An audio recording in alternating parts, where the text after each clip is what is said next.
Michael Dempsey. You're not on camera, but you are live. Yes. It's great to be here with you. This is so weird looking at you. I'm sorry. I can't. We're like staring at each other. Okay. You are someone who's deeply interested in the future and in change. And this obviously shows up in science and engineering, but also in markets, in how culture changes and how art changes. What is technology and what boundary do you draw around it? Oh, Jesus. This is proof that you didn't send any questions ahead of time. What is I sent a few, but not this one. you got to surprise us. Technology is, I feel like this is the time where like someone would be like, have some really long, like Rick Rubin style, like plithy thing. I don't know. I think technology is just like pushing the limits on the possible, and science is creating the impossible. That's my plithy version of that.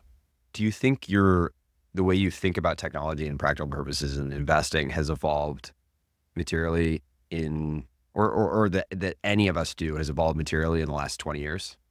Investing has drastically evolved in the last 20 years. I think in my 13, 12 really year career of investing, it has changed also pretty materially. But it's always been rooted in how do I take a prescriptive view of the world and express that view through deploying money. What's changed is like the gradients of that, the timeframes of it, the optimism of it, the risk parameters, maybe like the views of like terminal upside of things, which I think is also what has changed in traditional markets. People view like compounding is like compounders are like the most obvious trade ever now. If you look at most of the major hedge funds, that's all they own is like the same 20 names. And they all have the same kind of view of like asymmetric upside in these businesses that will just keep going forever. And then if you look at venture, that was the viewpoint in maybe 19, 20, 21. And a lot of people lost money that way because they held the things on the way up because they thought they would keep going, and then they all crashed. And the initial like being early to that framework was like software eats the world and running that. So yeah, a bunch of stuff has changed in there. And again, this is probably a product of being relatively young. Like I've sort of thought about technology as I watched it go from being a thing I was really interested in to sort of like eating the world, to your point, around software. There's also ways to push that, e.g. markets are a form of technology. There are even things like crypto, let's say, that are part technology in the sort of science and engineering sense and part cultural change, these types of things. Yeah. Which is sort of the root of my question. Like, you've obviously done things that most people would squarely put in the technology bucket, particularly before they were in vogue, e.g. robotics, AI, ML, bio, these types of things. Did you relate to it in that way of like technology is coming for these things, or is I'm just a technology investor in the sense that I invest in the way the future can change in a mechanistic way? I would say it's like, what is the future that you believe in? And then what are the things that impact that future? And sometimes it is science and what is canonically thought of as technology. And then sometimes it is waves of like scientific or technological change pushes cultural change, which pushes scientific change, which pushes cultural change. And so you can look at like, we're obsessed right now with like self-directed medicine and biohacking as an example. That is a structural societal change driven by scientific progress and technological progress. And we can talk through the nuances of that if you want, but crypto was underpinned, I think, largely by societal change, and then technological change kind of like worked its way around this problem and subset of beliefs, and then societal change continues to actually be the thing that pushes the industry forward, not technology, in my opinion, which is why I think crypto is so weird to invest in, because you're betting on progress out of like figuring out how to express a financial and or like create value from these societal values, which is like usually not how it works. Usually it's like technology pushes the behavior, which then you get this like flywheel going. Yeah, I think that's why a lot of traditional investors can't grok crypto, don't believe in it, don't invest in it, because they're like, it's just a bunch of people who have these beliefs, and like, why should I believe any of those beliefs if I can't see like the tangible thing, which is the technological change? That's also why I think a lot of people now are grasping onto like AI and crypto, because they're like, oh, I get the AI thing, and like I can at least very simplistically draw a line into why, on-chain agents matter. Again, I think it's kind of like a bullshit framing, but like, I get why some people think that's important. In the concept of sort of like technological determinism, do you view every instance of that on a kind of purely case-by-case basis, or are you kind of bucketing them in the context of, oh, if it's related to crypto and finance and markets, there's way more of this cultural component of it, shifting technology and vice versa, versus if it's, I don't know, at some point the cars will be able to drive themselves, and so it's determined and you don't need to worry about the cultural stuff. Can you like rephrase that a little bit? There's one view that says you should never have to worry about anything other than inventing the future. Yeah. In all contexts. Okay. From a science and engineering standpoint. Yeah. You just made the point that crypto, in some ways, whether or not it was determined, it certainly rose out of more cultural shift and cultural change. And you've written about this in the past, about how various, whether it be nuclear bomb or Bitcoin, things have emerged out of really a cultural situation in the United States. In that context, do you view every incremental new technology or opportunity or problem, are you evaluating on a case-by-case basis, or are you drawing broad frameworks that say, in biology, for example, or biotech,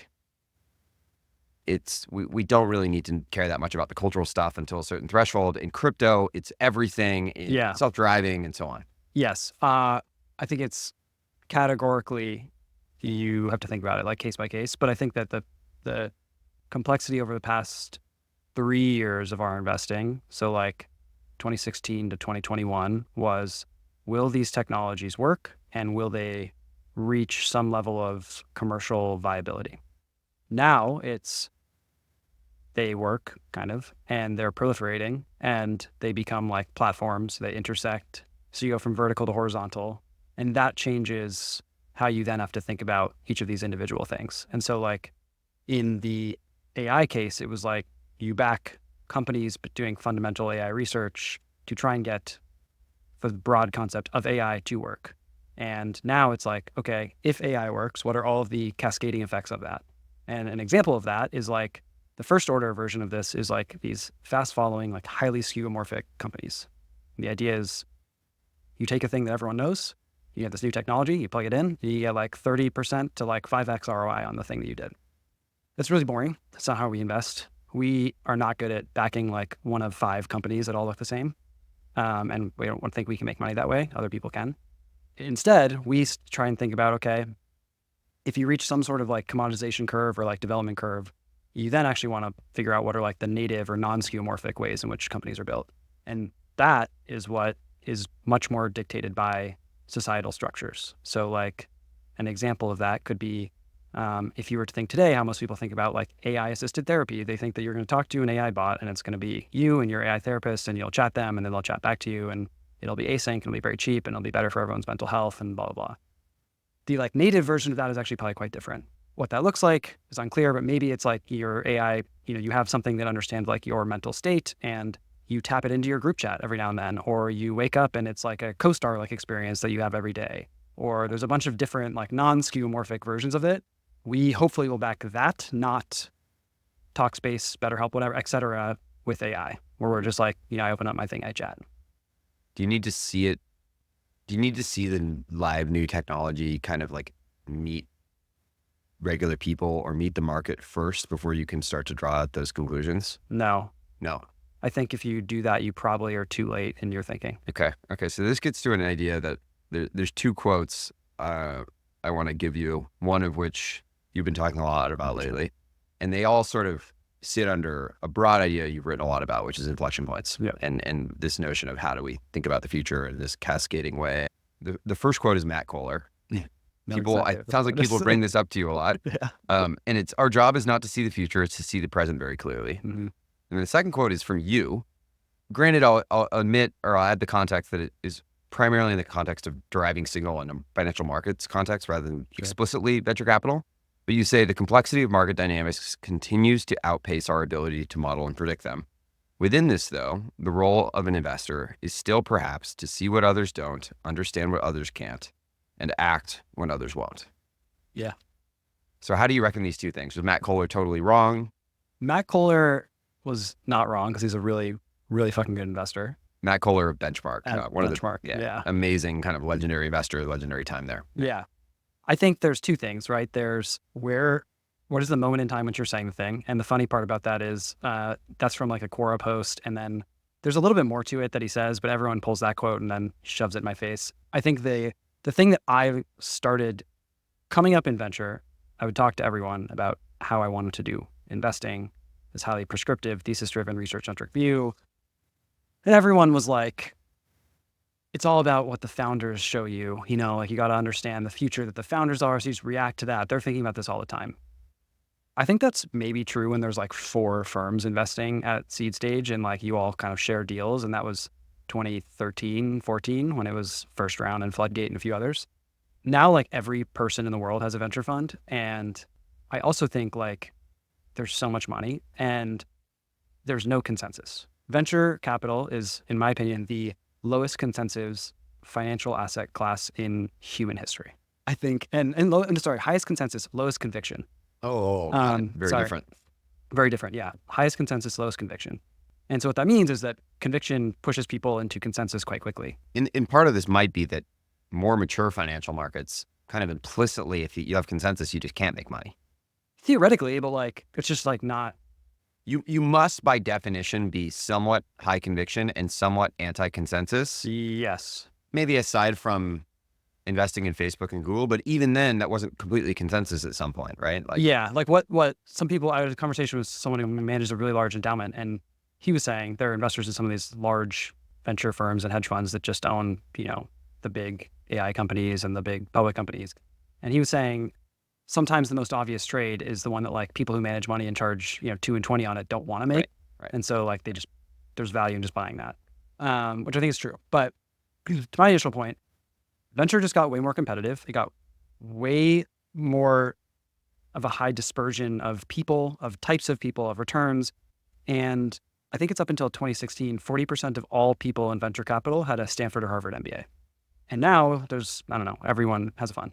And so I think if you want to have alpha, and if you want to do it from a small fund like ours with a growing, but like not the biggest brand, you just can't really say like, my job is to just like meet the, ex Uber, engineer who has an idea that everyone's going to understand and go and like win that investment, unless you're going to pay highest price, which we've seen people blow themselves up doing that, or you have a ton of money.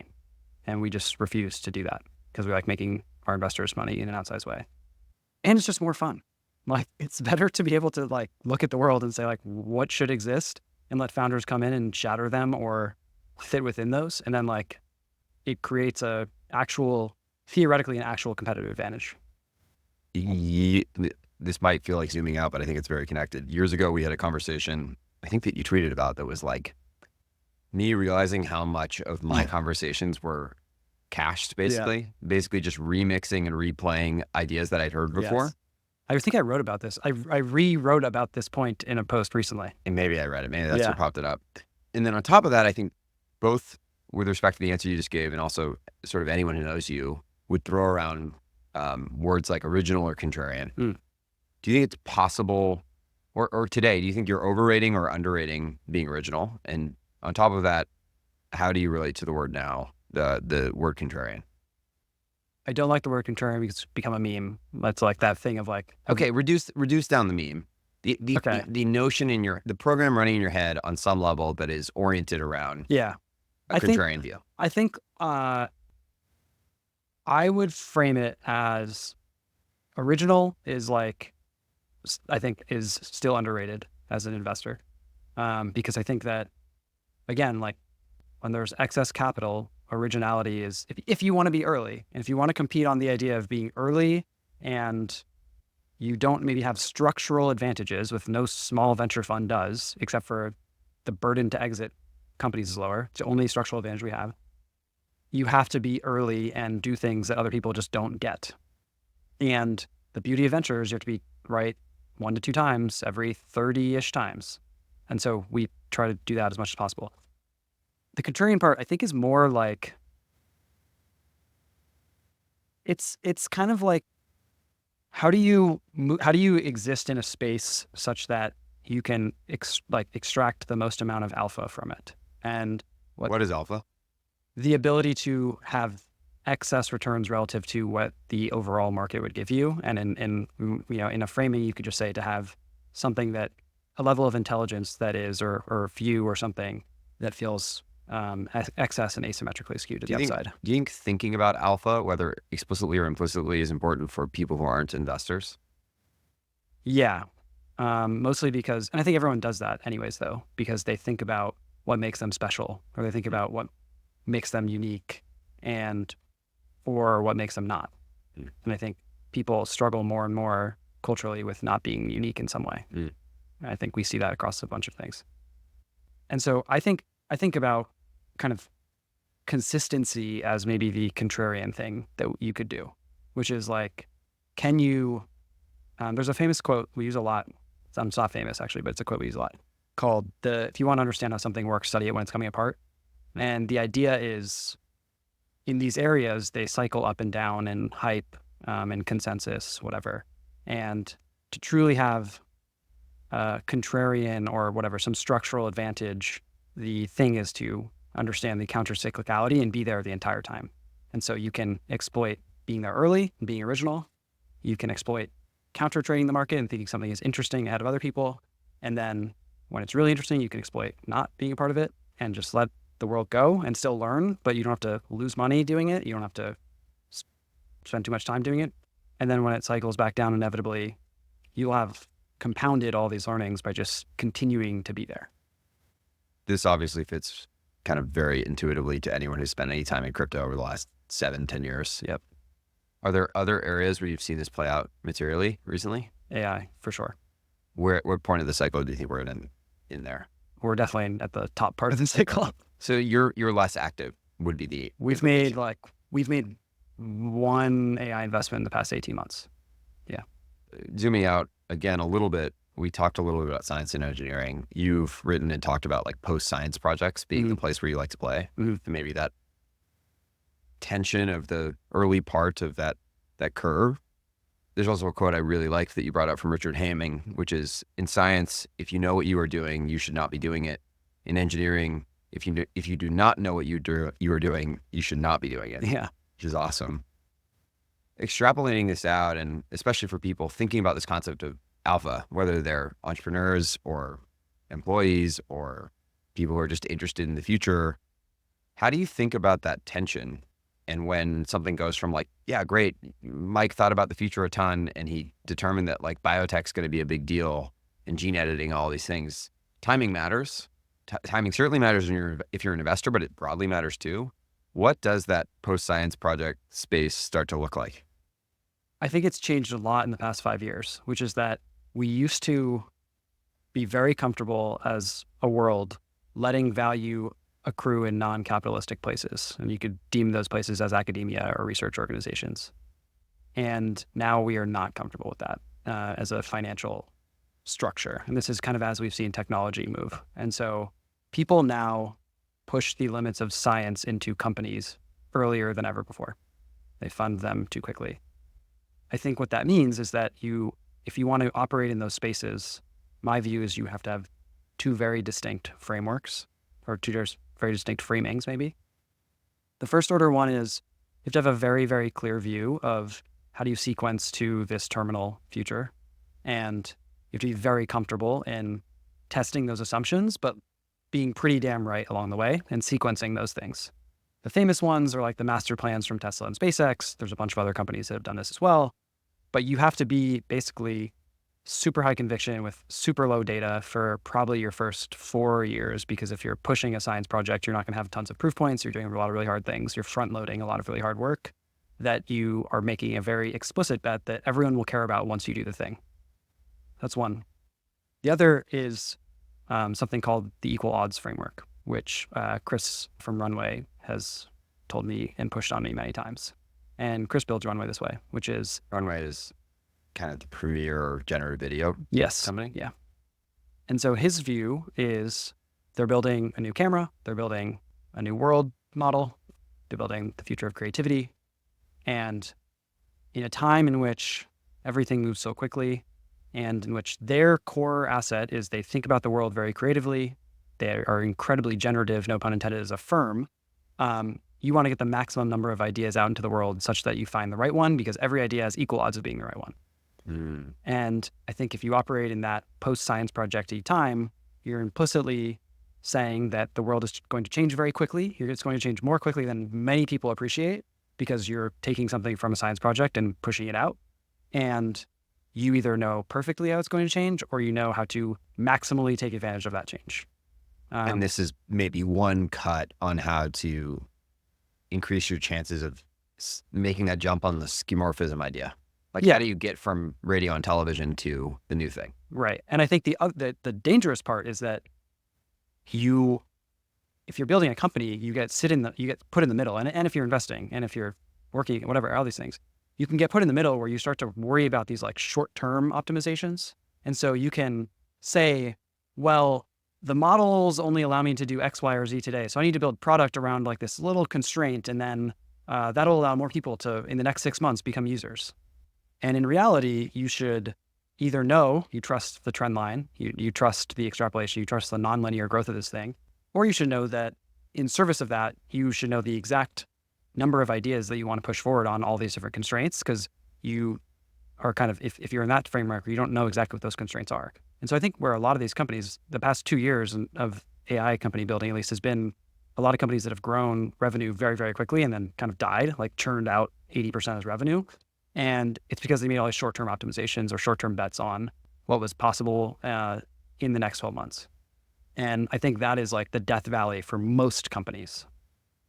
In the context where they are in an area that's starting to work. Yeah. And the timing is probably right otherwise. Like, there will be serious winners in this time frame. Sure. But like maybe, right? But maybe not. Maybe it's actually 2 to 3 years from now where the like native companies come up. Right. In the broader inflection points kind of idea, you talk about false inflection points. Yeah. Put simply, this notion where sort of it seems like the wave is coming for a given technology and then you're too early. So a classic example of this would have been like VR, when you've written about this when Facebook bought Oculus. It seems pretty intuitive to me that there's like a pretty clear science to project to not science project curve for certain areas. Let's say at times self-driving cars, maybe bio. But there are also other areas where it's like much more hazy. Mm-hmm. I'm curious if there are any, maybe to take the VR point right now, as we're at an interesting point post Vision Pro, and then more broadly, are there any other areas that you think are more likely to be false inflection points today? I think I have I think this is like maybe my most smooth brain approach to anything in life. As you know, I really hate that general framing, or like maybe like left curve, right curve approach. I think that the beauty of what I do is, if I believe in a future, I should just continually bet on that future and keep losing money until I don't. And so I'll start with that framing, which is, if you fundamentally believe something will happen, as long as you're not wrong by like 40 years, you should just keep doing the thing, assuming you make other good decisions around that thing. Right. You can't lose money for 10 years straight. Can't lose money for 10 years straight. But again, that's what crypto's for. Yeah. Also, that's the beauty of what we do as venture capitalists. And also, to be clear, as a founder building a company, like we're totally okay with people failing. It's the beauty. If you were a founder, this approach would not work at all. I think it would not work at all in the way of like, you would start a company, it could fail, and then, but like, what do we love more than failed founders? Like in tech, the best, like you become a founder, you fail, you maybe get a better job than if you didn't become a founder and fail. Sometimes. Yeah. The point I would most agree is there's nothing cooler or more compelling when you see somebody who's been sort of running around a problem. Yeah. And just trying to attack it from so many different, or I found out recently the ramp guy did Paribus. Yeah. I remember that. Like, it's just cool. Like, oh, clearly, like, maybe to your point about consistency, somebody who's just like, nah, this is going to happen. Yeah. Eventually, like, the tide turns on these people and they're like, oh God, like, I can't believe they're still working on that. Like, this is so lame. But like, I don't know. That's the way of the world. It's fine. More explicitly though, to just push back a little, like, investing in VR, investing in self-driving cars. I remember in 2015, maybe this is a good example of what you're saying. I remember in 2015, 2016, Uber was happening and the early self-driving car stuff. And I lived in LA, so I was biased, but I was just like, 10 years from now, for sure, like, cars will be gone. Like, we will have self-driving cars. Yeah. And if you had asked me about it a year ago, 2 years ago, I'd been like, I could have never been more wrong. It's going to be another 10 years. I wrote in a Waymo this week. Yeah. And it's a good reminder that like both of these things are kind of true. Like it kind of was 10 years, but it really, like it took 9.5 years. Yeah. And even then we're not really quite through the woods yet. Yeah. It's like underestimate in a year, overestimate what can happen in a decade type things, or opposite. Yeah.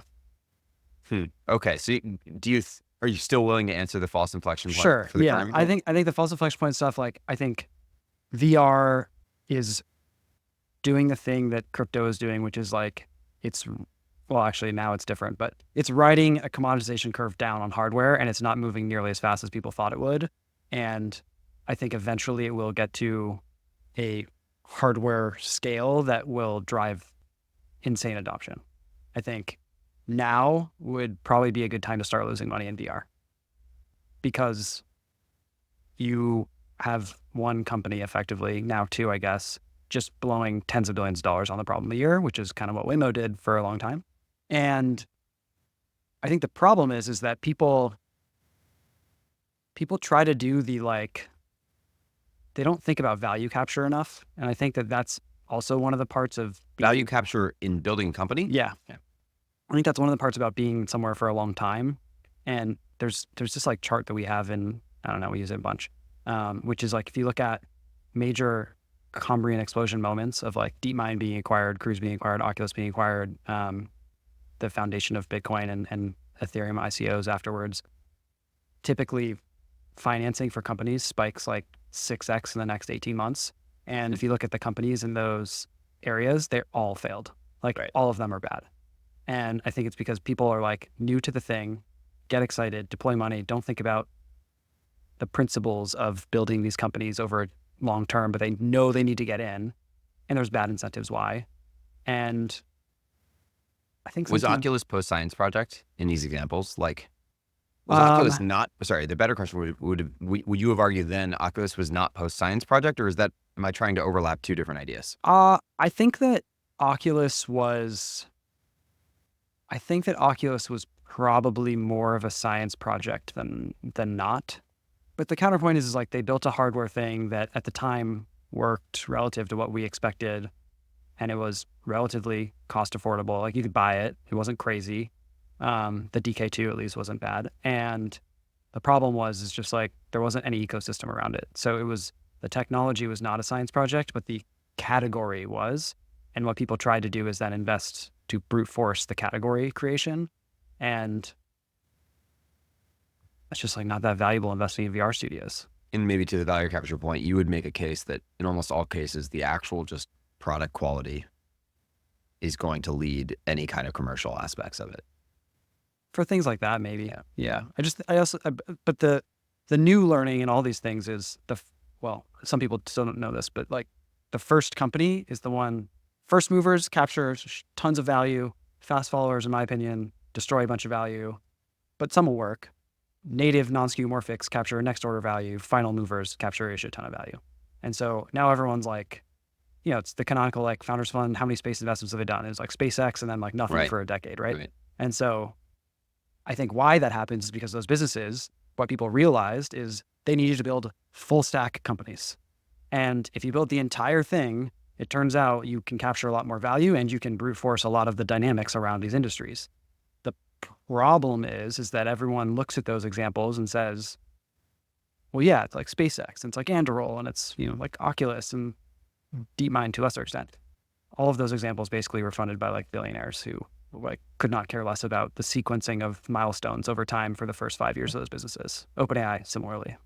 Are there enough of those cases, particularly in kind of core science project domains, that could ruffle some feathers on some of these frameworks, or broadly the notion of effectively investing in science-driven stuff? Like so many of these core science problem companies and ambitious projects, they sort of map to your frameworks, but they also, to your point, like didn't really work with the traditional venture model. Yeah. Mark Andreessen's talked a little bit about this, about like maybe getting ahead of like, why don't we have more Elons? And one notion is like the current venture capital model actually isn't set up in a way where you could fund SpaceX or maybe even Tesla. Yeah. I think it is now. I think it hasn't been for the past decade. Aside from a small fund called Compound and a few others. Yeah. I think now, this is the problem with what we do. Like now we actually can't fund those things because everyone's like, oh, it's remotely interesting and it kind of pattern matches to OpenAI. Here's $50 million. And it's like, when we seeded Runway, it was a $2 million seed round. Like the company has now since raised a lot of money, but like we seeded Wave, which we view as the final mover in autonomous vehicles, is a multi-billion-dollar company now. Like it was $2.2 million. And so that was because they were like, we're going to do this very constrained problem and we're going to show the world with a very different approach how you can get a car to drive itself in a more nimble way. Now, any of those businesses, people at some big firm who doesn't give a shit would be like, here's $10 million. Let me know in 24 months if you do anything with it. You think it's good for the entrepreneurs? No, but I'm biased.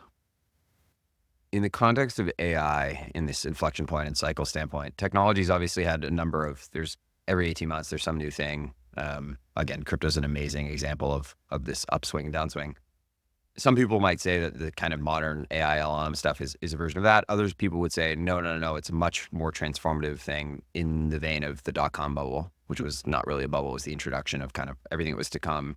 What's your cut on kind of where we're sitting right now? You briefly alluded to it earlier, like where we're sitting right now in this AI stuff. Not let's disregard kind of like robotics and some of the other things that it can move into. You mentioned you're not doing as much. It's super crowded. We're kind of post wherever that upswing is. Mm-hmm. I think all of my opinions are actually more consensus on this, which is like, if you stopped model development today, there's a lot of juice to squeeze. I think that there will be continual model development. I think that we need science breakthroughs to have super intelligence. I don't think we need science breakthroughs to have general intelligence. And I view those things as very different.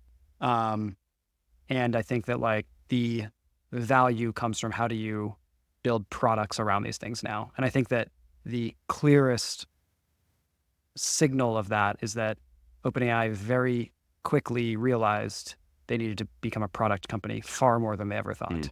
And I think... Did they realize, or did they... Another argument would be that they... stumbled. Yeah, they stumbled. And maybe it's not even the right thing. The product's growing so much that they can't look away. I know people who think they should be totally focused still on being an API company, ultimately, or developer company. Yeah. I think that they did not stumble. I think they noticed... Well, they knew Anthropic was going to push out Claude, and they front ran them. And I think secondarily, they have taken very specific approaches to trying to be more thoughtful around like UI, UX, and how they've hired people and pulled people from different places. Did they stumble into the fact that ChatGPT is like whatever it is now, 65% of revenue? Sure. Like maybe they would have thought it would have been 30, 70, not the other way around.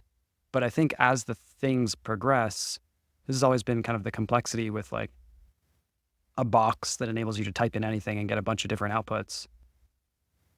You start to really wonder why, if you own the box, you don't own the outputs as well. And so if you truly believe, and I think the other thing too is the incentive is they actually have to do this, because if they didn't believe that they were building AGI, then they would want the API, because then you have products being built around the constraints of this non-AGI thing. Right.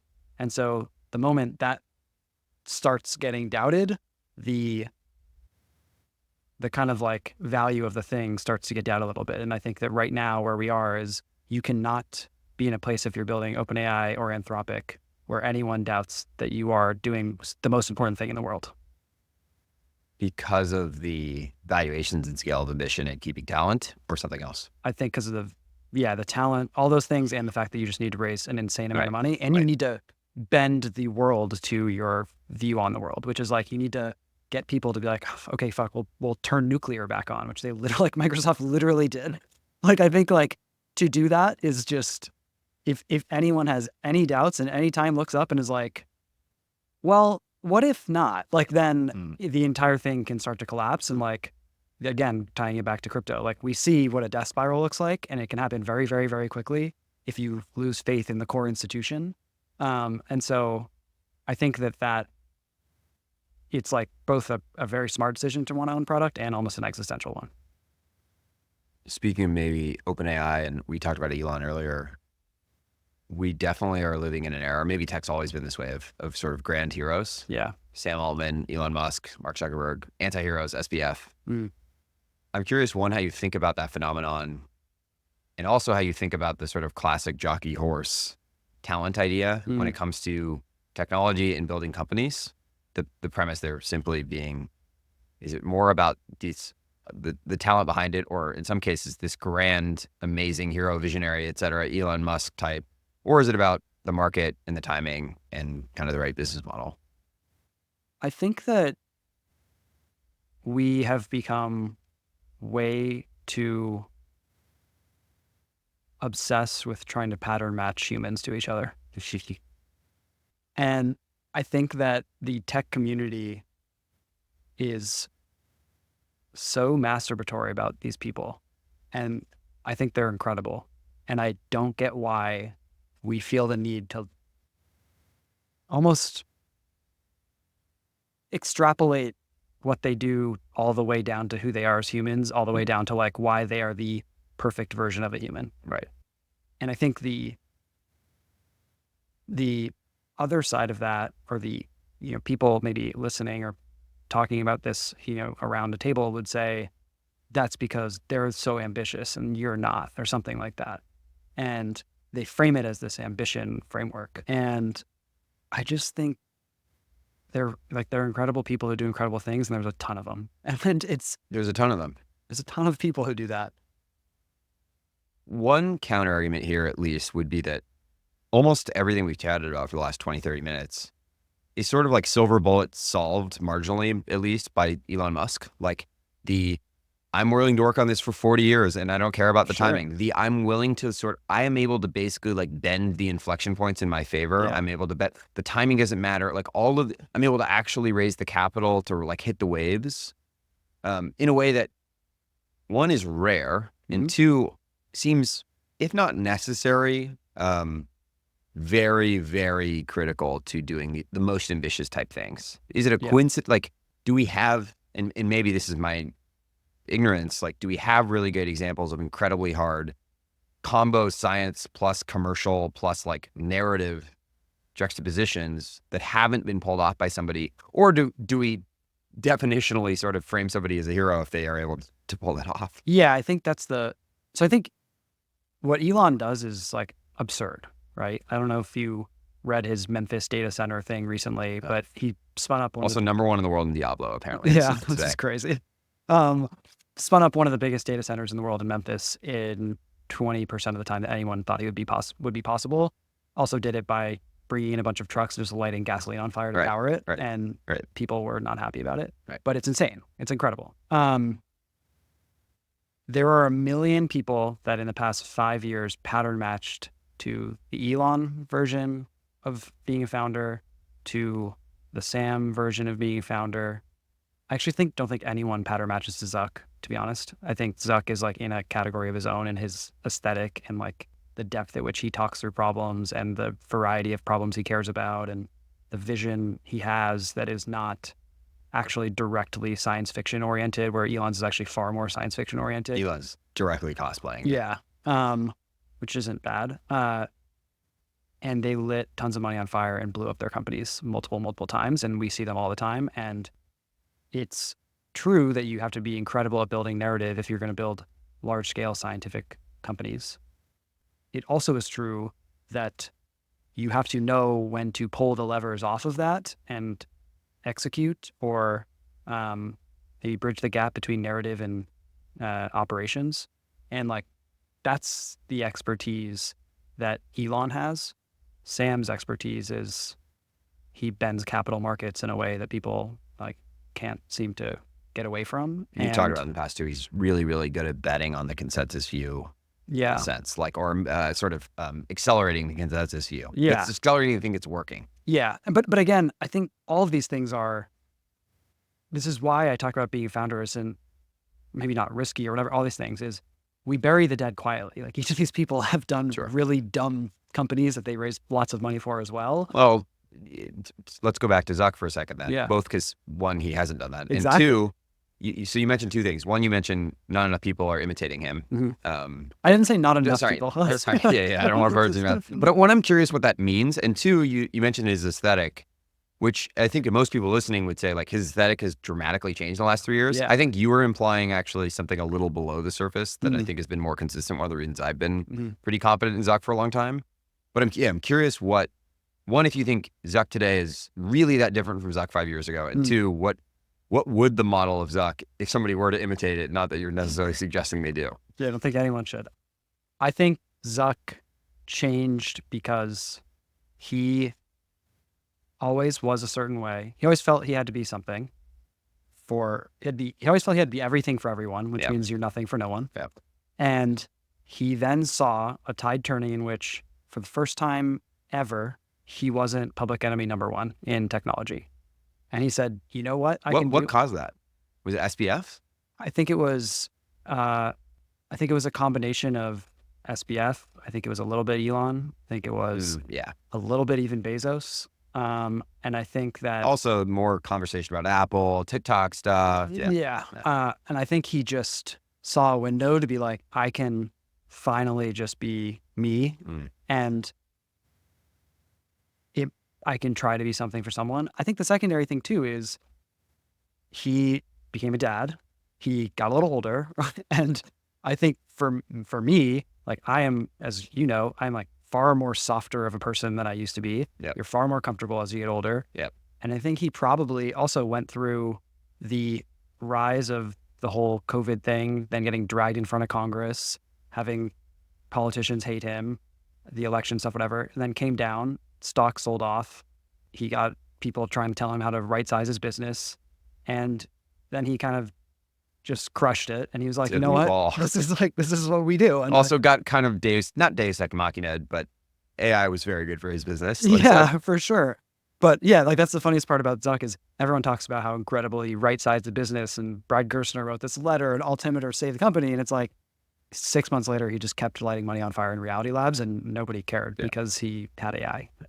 Okay, so that's the juxtaposition. We talked about modeling Elon. People model Elon all the time. What actually are the things, either the whole time or most recently with Zuck, that you think aren't being modeled or aren't being inspired to, maybe even? I think Zuck and Elon both have the intense ability to go to the metal and up 30,000 feet. Elon does it in a way on the way up that is intentionally antagonistic, and not antagonistic in a way of like necessarily negatively, but he's intentionally trying to paint the maximally ambitious vision of the future, effectively never hits timelines, uses this way to create this cult personality. Yeah. Zuck is the opposite, right? He's just kind of like, yeah, I think Oculus is great. I think the AI stuff is really important. We've been buying GPUs and we didn't know exactly what to do with them, but we knew they'd be important, and that's why we have more than everybody. Could you compare? Maybe this is wrong. Listening to this, it's sort of, you could compare Zuck to maybe like Larry Page, and the counter argument here would be, and obviously the environment shapes the player, but the counter argument would be Zuck has this amazing business model that he can fund his R&D with, and Elon like was doing the R&D as the business. Yeah. Like, could you even do if you didn't have this amazing cash cow, core business, internet software advertising thing, like, does that strategy even work?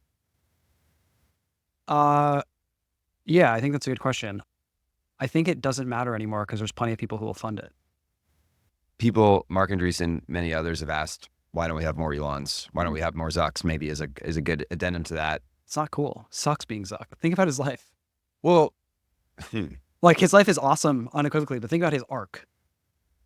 Oh, sure. And maybe it sucks being Elon, but like that doesn't feel like a one question is, frankly, is that the right question? Like, do we actually have like, and then two, yeah, it's okay. So why don't we have more? Let's make a slightly longer list. You add in Sam, add in even Patrick Collison, or nobody, Bryan, like a lot of these guys. Like, is your notion broadly that these people are Tom Brady, that they're actually like so exceptional even amongst the exceptional, or is your notion that there's some other lagging reason due to how financial markets work or venture capital works, or how good we are at spreading this across the whole globe versus just in certain markets? Yeah. Is it a funding problem?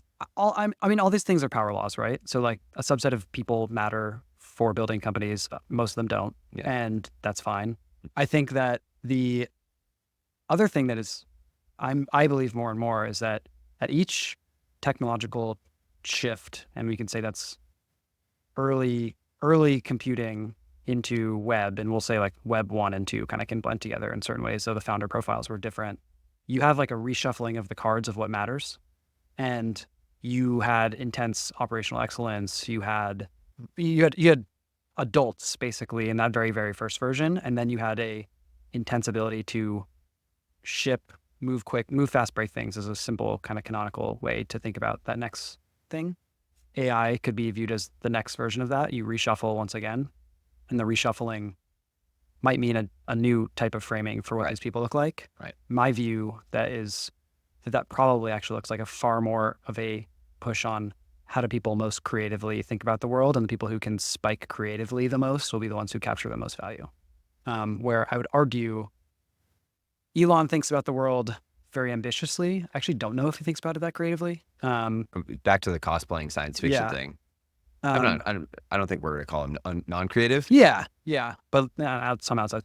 And so you have you have novel primitives that come out, and people have to create those primitives. And anyways, I think that might mean kind of why I'm against this idea of pattern matching to these existing founders who have been building for the last decade plus. I just don't know if building in this next wave will necessitate the same things. Because you don't have capital constraints in the same way. You have way more leverage. You have this overhanging thing of artificial general intelligence, ASI, that you might be able to pull on. And it also might destroy the 90% down of uncreative people. And so if you think about the power law of the next generation of humans, like I personally think creativity is maybe the core thing. Is creative in the sense being able to jump to the non-skeuomorphic? Is it sort of totally orthogonal to like anything that exists? Like Steve Jobs is wildly creative in the context of sort of the personal computer and what it could be. He was also part, frankly, of bringing it to reality. But like, are there even a set of words or ideas that you would associate with creative? Can mean a ton of things, especially in maybe like immaculate conception, like just this idea of I think it's either being intersectional or translational between multiple areas and bringing together a novel idea out of that, or it is, truly. I mean, again, the memes, like I hate first principles as like a meme, but that idea of like, is this innate, or are there things people do that make them more creative in this sense specifically? I mean, maybe to the first point, it's sort of having multiple inspirations that are not overlapping. Yeah. Even in the founders, perhaps that you work with, the Runway guys, as an example. Yeah, I think so. I think it's people who are uniquely obsessed about a few things, and that obsession of a few things is actually the next step versus the the person who's obsessed with AGI. And it's the old Navalism a little bit of like, you can be number one in the world, or you can be top 5% at two things. Like some of these things kind of hold true. Yeah. I think that's probably the framing. I think like Cristobal and Alejandro Anastasis at Runway are all like that. They have wildly divergent and really interesting kind of core interests that they're obsessive about. I think like Alex at Wave is like that.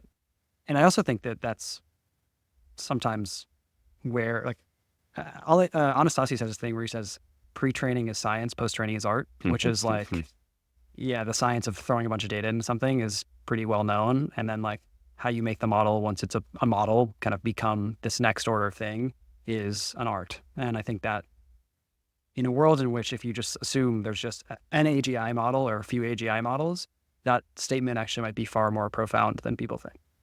I'm forgetting his name. One of the main OpenAI guys, Karpathy, under Karpathy, talked about like hallucination being the feature, not the bug. Which I think ties into this a little bit, especially if things get really wildly complex. Yep.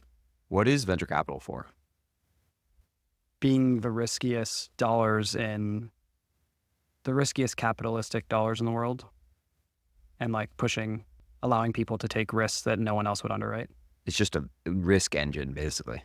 Yeah, with the idea that in aggregate, the thing works to create way more value than it consumes. But in a sort of less about serving your LPs, whatever, like Yeah. in a very structural level, it is sort of a thing that allows a level of risk that probably wouldn't be able to be taken otherwise to be taken. Yeah, I think so. You've talked about, particularly in the job of being a VC, you've talked about this maybe slightly contrarian view. A lot of VCs, especially as they get older, they talk about pattern matching and wisdom and experience and all these things. You talked about sort of fighting decay. Mm-hmm. Can you expand on that a little? I think all venture firms and all investors decay over time, and maybe all people do. And I think the way in which everyone wants to believe they compound over time. We all just naturally get better as we get more and more things in. And it's like a beautiful idea. And we say that, and then we talk about how everything takes work. Love takes work. Friendship takes work. And for some reason, VCs are like, no, it actually just gets better and better and easier and easier. And even though there's more money coming in, there's more competition, whatever, even though I work fewer hours, I'm going to be better without changing any of these inputs because the inputs just feed themselves to get better. And I think that's just fundamentally makes no sense. And I think as you do venture, you have a few things. You have the total lack of feedback loops for a long time, and that wears on you a lot. You send out many millions of dollars, sometimes billions, and you just kind of stare into the abyss and hope you know what you're doing. And year 4, you're like, oh, fuck, I really don't know if I know what I'm doing. And then maybe year 8, you're like, oh, I definitely know what I'm doing. Maybe year 12, you're like, oh, no, I really don't know what I'm doing. And I thought I did, and I'm 12 years in, and what am I going to do with my life otherwise? So you have that. And I think that creates some just natural decay in headspace. And you have to fight against that. You have to actively think about what are the inputs that matter. You know, what are the small signals I can take that allow me to know if I'm doing better, and then kind of push and push and push. Then you just have the responsibilities to pile up. Companies don't die as quickly as you fund them. And so as you do the job for longer, you have more companies that you have to spend time with and that you have to help, and more founder relationships. And again, in friendship, in relationships, and anything, we all know that there's like kind of some level of maximum capacity to be the best person to a subset of people. And there's all these numbers around it, whatever. But in venture, you, for some reason, can just keep adding portfolio companies and it doesn't matter. And so that pulls on your time. And then third is like the world meaningfully changes, and the world changes from a demographic perspective. You can become, I'm 34 now, and I talk to like a 21-year-old, and their internet is different than mine. Right. And I try to understand it, but it's different. And there are 65-year-olds doing this job who don't get my internet. And the cohort of people building changes. And so your network has to be refreshed, and people think that their networks can just continually work. And I don't think it really works outside of maybe Founders Fund. And all these things are just, you need to just continually figure out what are the things that need to be worked on or things that need to be cut. That's the other thing that VCs don't like to talk about, is they don't like to even speak of this idea that at some point you might go to a founder and say, hey, this was great. If you ever need anything, call me, but I'm not your guy anymore. And I think that's like really something that for whatever reason, we're so precious about these relationships, and they are precious and do mean things, but I don't know. I've had that conversation with some founders before, and none of them have ever been like, how could you do this to me? They're like, yeah, I get it. I'm either a massive company now and I'm doing my thing, and I love that you helped us get in business, or I understand I'm just thrashing and I'm going to die soon. And like, I don't really know what to do. And so I'm going to call you randomly, but like, I'm in my own world right now. And then the last thing probably is like, venture firms don't like to scale. The rise of the solo capitalists, people think that you can do this job. Like, is there any other asset class in which people do it as a side project besides real estate? You would probably know better than me. Outside of personal, like commercial side projects are pretty rare. In which people give you money, right? You charge them for it, and you do it as a side project. Yeah, something was standardized somewhere along the line commercially in Silicon Valley that sort of said, I'm going to pay for network access. Yeah. And so I think that's more or less how it happened. Yeah. And so I just think all of those things means you just have to work. And I think life needs to be worked on. And venture and investing generally is part of that. You were part of ultimately something that was sort of like a lineage with Compound. Mhm. Compound, first fund you raised, but kind of came out of a fund before that. Mm. And you're building a thing that has a number of people beyond you. How do you think about, I don't want to get into necessarily every aspect of your life, and we'll get more personal, but legacy for this place and this thing you're doing and you're building, maybe even in the context of the answer you just gave, like I'm curious how you think about what you want this to be and what you want the legacy to be.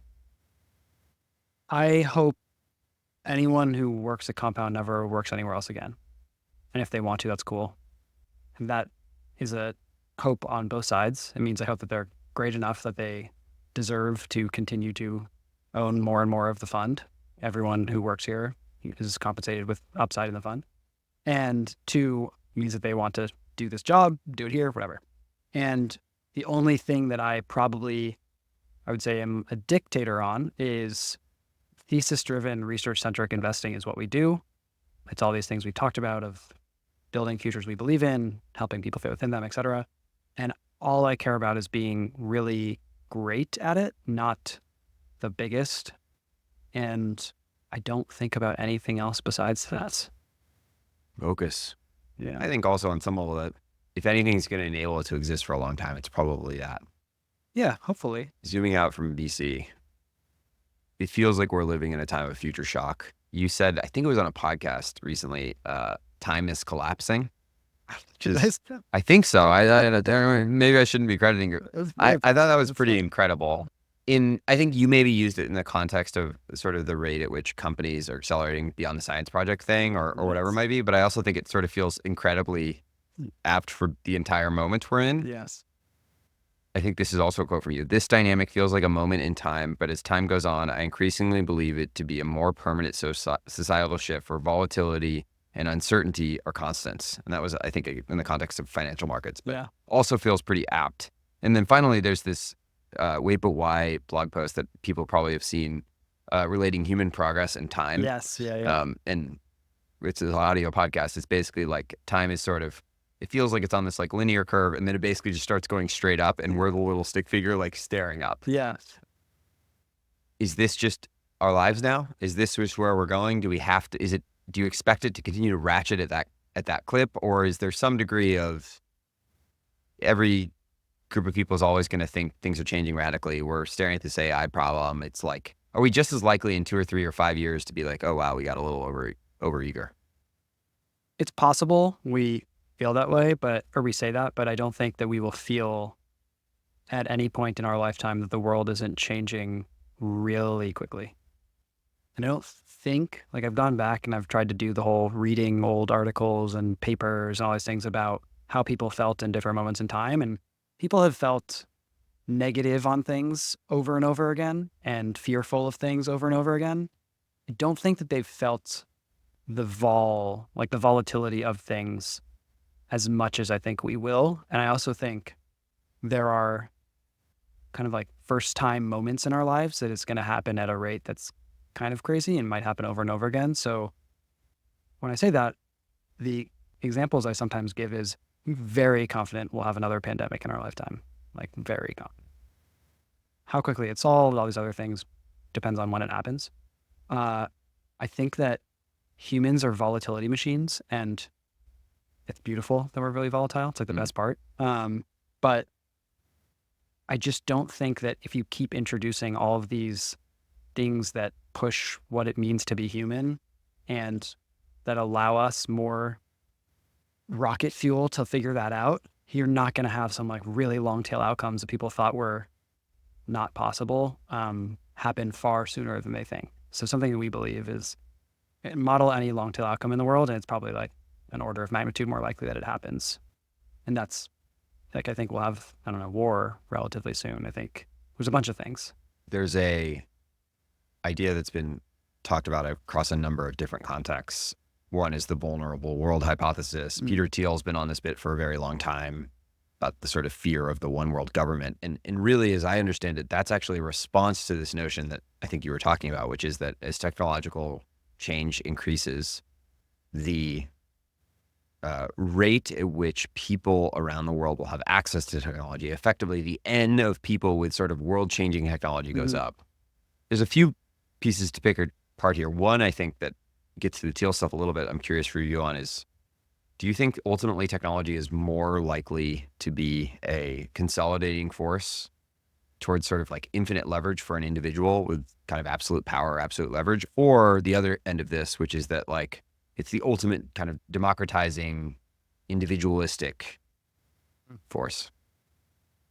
Or maybe that's the wrong question. Maybe it's about the tension and the volatility. Yeah, I think maybe like we talk about this idea of technology pushes societal change and it kind of oscillates. I think it's probably that. I don't really like viewing it in such black and white lenses because I think that it just creates zealots on either side. And I just don't really think that's how the world will work. So I don't know. I just know that there will be periods of time in which people feel like it's over a lot more than it probably will be. And I also think like the core thing that humans are good at is we solve the problems that we create for ourselves. Yeah, I always like to say we are simultaneously like, we hate change. Humans hate change more than anything. And then we're also unbelievably good at adapting to change. Yeah. In speaking more kind of less about how people feel about volatility and change, speaking more kind of absolutely about actual risk, vulnerable world hypothesis you've written about, this sort of notion that you're picking balls out of a vase, white balls, gray balls, good, bad, or good, gray, whatever. And you pull a certain ball and it's like the end. Yeah. It's the bad pandemic, or it's the nukes destroy everyone or whatever. I'm not sure how interesting it is to explicitly opine on that, but when you think about that type of risk, when you think about ethics and morality, you've talked about this a little bit in the past, but how much of that is a calculus broadly? And then two, especially in the context of sequencing and inflection points, how much are you and your companies thinking about this to the extent, even if it's not necessarily existential for humanity? Biotech, for example, certainly could have pushed what it means to be a human, and the rate and degree to which that happens. Like, is this something you're feeling on a moral and ethical level? Is it something you're just trying to be wise about? How do you relate to this type of thing? It could be paralyzing for a lot of people, I think, and it probably will be. I think it will be. I think that we've done a really good job of rate limiting people in ability to act as independent agents negatively. And like we've done that by recognizing things that could be obviously bad and trying to safeguard them. A simple example of this is DNA synthesis, for example. There's a few major providers. You can order these strands, you can put them together, create a new bioweapon, inject yourself, go out into the world, kill a bunch of people. People try to coordinate those things such that if I order a bunch of strands from a bunch of different companies and it looks like a sequence of something that would be a bioweapon, they're like, hey, FYI, someone's been doing this. It's very bad. It's not nearly good enough. But those things will decentralize over time, and then it won't matter. Back to the earlier point about sort of one broad shape of technology is just that everyone gets nukes. Yeah. Pick the thing. But can we do that in a way that's slow enough? Yeah. And I think the problem is kind of this like accelerationist viewpoint, which is it almost, it doesn't matter because someone will keep pushing forward, and you just want to make sure that the people pushing forward the most at least have some sort of awareness of risk. I think this is I actually think this is quite interesting. You want to make sure that the people pushing forward is most, like, this is the whole challenge, right? On some level, it's like, oh, if we had the philosopher king, or do you think people are overrating that part of it? Like, just trust the people, just trust Sam Altman. Like, he seems to have a pretty good idea. Like, he's got the God machine and the money machine in the nuclear. I think it's why it's important that there's more than one Sam, for sure. Right. But I think the alternative, that's the most tangible example is the stopping AI progress thing is so dumb because like China won't stop AI progress, right? And we don't want that to happen. And that's a very specific view, but I just don't think you can stop this runaway freight train that is science and technology at this point. All you can do is hope to contain it, and we might pull the black ball. and what hope to contain it is about ultimately sequencing. It's about leadership. I think sequencing is wishful thinking in the sense that you are seeing this now maybe play out at OpenAI, which is The right sequencing would be to continue to give lots of compute to the safety alignment teams that have all left the company. But the actual sequencing is build the thing with enough thought on safety such that it's okay and you have plausible deniability maybe, and maybe they are doing it right, but a bunch of people who were on that team seem to not think so. And so I don't think it's sequencing. I think it's just awareness and broader awareness, which is everyone in the world at least knows that there's some long tail risk that Sam or Dario or Zuck or whoever could create an evil version of the God machine. And so they're all at least watching and they're all at least paying attention. So it's just a big tragedy, the comments. That would be a pessimistic view. Yeah, it's possible, I guess. But I think the alternative is just, you just don't get progress then. If you Sure. try to Are push you, would you say you're broadly optimistic? it as a person? Around this stuff? Yeah, I think so. I think that, Because you have to be? no, I think that so one of my first jobs was in this building, and I took the path every day. And one day I'm riding the elevator down, and with this guy who works in the building, I'm like, what do you do? And he says, oh, I work on the safety department for the path. I help build the structures in the tunnels that if a train blows up, the tunnels close off so the whole thing doesn't flood. And I look at him and I'm like, what can that happen? And I'm 21 years old. It's my first job. He goes, you really want to know? And I go, I guess so. He just looks at me, he goes, if anyone really wanted to do it, they probably could. And when you do this job for long enough, you just kind of realize when it's your time, it's your time. And I think that has stuck with me forever. And I kind of think that people are just generally net good. And I do think that for some reason, the only thing I'm uncomfortable with right now in technology, where a few years I wasn't. A few years ago, I thought it was incredible that we had these leaders that were willing to, in a world shutdown, basically scale up like Bezos and say, hey, we got you. We're going to deliver stuff to your house. We're going to employ people, whatever.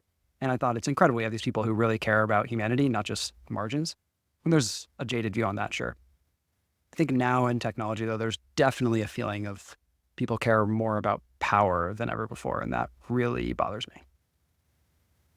We could spend a lot of time talking about apocalypse scenarios, maybe in a slightly more zoomed in sense. You would know far better than me. It seems that the biotech stuff is starting to finally get here. Yeah. Obviously, this gets into moral and ethical areas that are interesting. Maybe one, like, how soon do you think we're really going to face some real questions around like what it means to be human or superhuman? And then two, do you think that there's anything that people should be particularly open to, prepared for? Do you think that we need to be prepared to like update our model of what a human is, like, or am I getting a little silly? I think it's a little early for that. Okay. I think the best thing that we will look up. I fundamentally believe a few things on this that I don't think people update enough. I think we, and definitely people younger than us, 100%, 120 plus life expectancy. I think we will live much longer than we anticipate. I think a large portion of the things that kill us today will not kill us 10 to 15 years from now. I think that there are outside shots of the things that matter the most to us as people, which is maybe like making families as an example. And the biological clock will be defeated in the next 15 years. And I think if you line up all those things, you have a very different view of what life should be and what life should be, both from a, how do I want to live my life? And what do I need to last in my life? And so I think those things are interesting. I think the second thing I would say that's more applicable is for people who have loved ones that are slightly older than them, there's probably a meaningfully different way in which you should think about how you want them to approach their healthcare and their biology over the next 5 to 7 years. Because a lot of what kills us, outside of getting hit by a bus or whatever, is, you could just say simplistically, is like time. And I think that we are getting pretty good, if you get the early wave of things, to not have those things kill us. And so the early wave of things, meaning you catch something early? Yes. And I think that in general, when we think about how us as millennials or our parent, anyone, how much we spend in America as a percentage of our income on our making sure we don't die, it is meaningfully lower than it should be.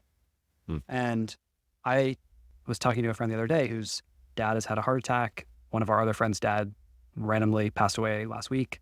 And the main thing I was telling him as he was asking me all these questions about how to help his parents is I was like, you should think about what percentage of your net worth you'd be willing to spend, or of your annual income or something, to Preventative care. on preventative care to not die, or for your parents to hopefully, live better.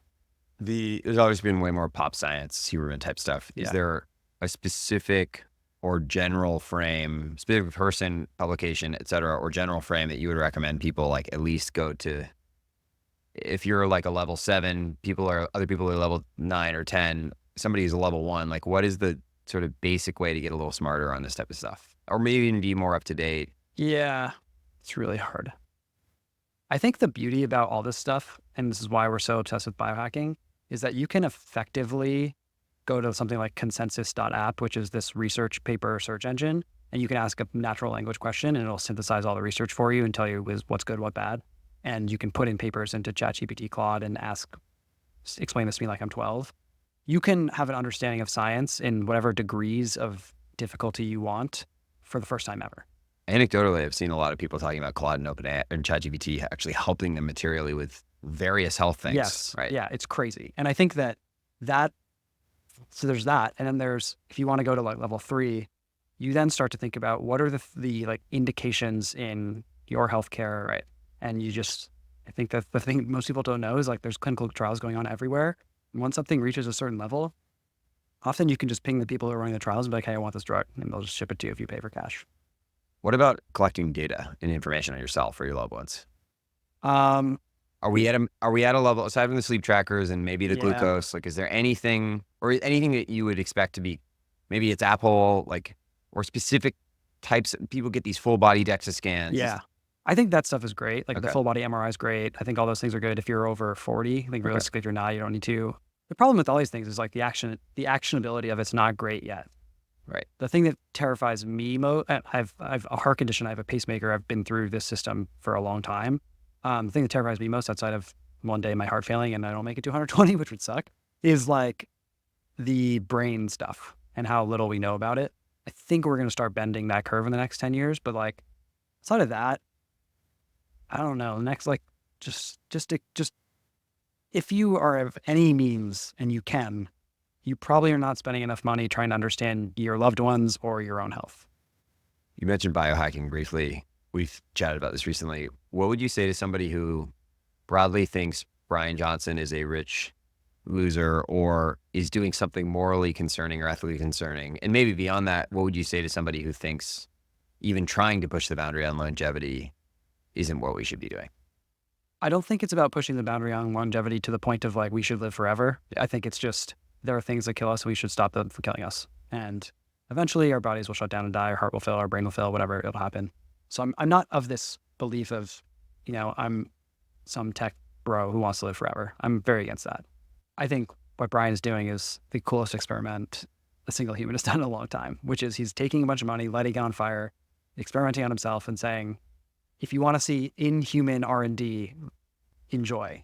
And also doing it in a very data-driven way and also in a way that is not highly prescriptive. Like he's not shouting from mountains being like, you're an idiot if you don't do this. He's selling supplements. People are upset about this. He is. He sells the blueprint stuff, but it's very different than the next order stuff he's doing. If he starts pushing like gray market peptides he's injecting himself with or something, then I would have a little bit more of a problem with it. Because I think that so many people don't understand the risk of doing that type of stuff and how little data there is on a lot of it. Some of it's really good. But I just don't know why. I don't know how someone can be super negative on him. I think that there's this act in Montana called the Right to Try Act, which passed last year. And it's one of a few different ones. And the main thing is that if a drug gets to a certain level of clinical trials and you want to do it, you can do that to yourself. And there's a reason why that exists, because there's tons of people in rare disease communities that see these drugs and they might be dead before they get through the full clinical trial process. And they're like, you know what, fuck it. I would inject this thing into myself if it means I have a chance of living. And there's tons of data that says it's really good. And this state is basically, and there's a few others, it's basically like you have the right to do that. And I think that movement is quite big. And I also think it's pretty funny that we are really touchy about, but we're happy to accelerate a lot of other things in healthcare. And so I'm pro Bryan Johnson. It sounds like one view would be that the biohacking stuff is actually, especially if it's an N much bigger than one, is how you could start to make material progress on some of these areas that have been really bureaucratic or slow. I mean, human challenge trials is the other big one. Like, how do we just get people to sign up? But there's all sorts of ethical questions about that. Speaking of sort of closer to the near term, you've talked about like minimum viable intelligence in the AI context. Yeah. I'm curious if there are any areas, and this has to do a little bit too with the skeuomorphism stuff and so on, like, or even the notion, like, if we just stopped at ChatGPT or GPT-4 or Claude, wherever it is, are there any areas specifically that you're particularly amped on from a product standpoint? It's therapy. So I'm obsessed. Huh. Yeah. Say more. Today, therapy. And this is theoretical, or you're actually doing this? I have tried everything. Okay. I've tried all of them. I've tried all the apps. I am obsessed with finding someone who is more creative than me to push the limits on what this would look like in a non-skeuomorphic way.